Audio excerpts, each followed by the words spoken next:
जी के news मराठीमध्ये आपलं सर्वांचं स्वागत। तुम्ही पाहत आहात मराठवाड्याच्या कुशीतलं जी के न्यूज मराठी। आता घेऊ विविध क्षेत्रातील राजकीय, सामाजिक, आर्थिक, कृषी आणि क्रीडा व तसेच शैक्षणिक विषयी घडामोडींचा आढावा। चला तर वळूया पुढील बातमीकडे। महसूल विभागाच्या सेवा अधिक पारदर्शक, गतिमान व नागरिकाभिमुख करण्यासाठी राज्य शासनाच्या वतीने छत्रपती शिवाजी महाराज महसूल समाधान शिबिर अभियान टप्पा 1 राबविण्यात येत आहे।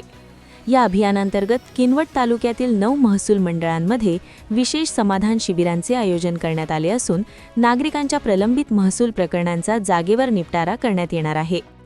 या शिबिरांमध्ये शेतकरी, महिला, विद्यार्थी, व्यापारी तसेच सर्वसामान्य नागरिकांच्या विविध तक्रारी व अर्जांची तात्काळ दखल घेऊन त्यावर मार्गदर्शन व निर्णय देण्यासाठी संबंधित अधिकारी उपस्थित राहणार आहेत। त्यामुळे तहसील कार्यालयाच्या वारंवार फेऱ्या टाळून नागरिकांना गाव पातळीवरच महसूल सेवा उपलब्ध होणार आहे।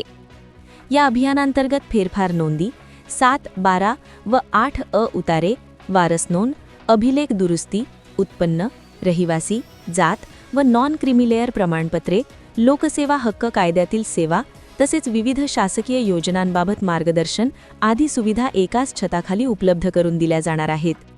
प्रलंबित प्रकरणांना गती देऊन नागरिकांना त्वरित दिलासा मिळावा या उद्देशाने हे अभियान राबविण्यात येत असून तालुक्यातील नागरिकांनी या शिबिरांचा मोठ्या संख्येने लाभ घ्यावा असे आवाहन किनवटचे सहाय्यक जिल्हाधिकारी जनित चंद्रा दोंतुला व तहसीलदार डॉक्टर शारदा चौंडेकर यांनी केले आहे।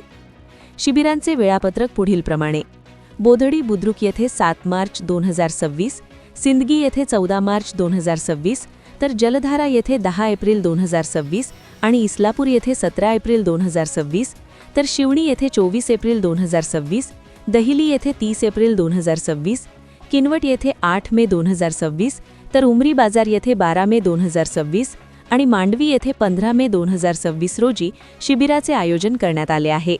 नागरिकांनी या शिबिराला उपस्थिती दर्शवून या शिबिराचा लाभ घ्यावा असे देखील आवाहन करण्यात आले आहे। ब्युरो रिपोर्ट, जी के न्यूज, किनवट, नांदेड। तुम्ही पाहत आहात महाराष्ट्राच्या कुशीतलं जी के न्यूज मराठी। सात जनतेची, भूमी महाराष्ट्राची।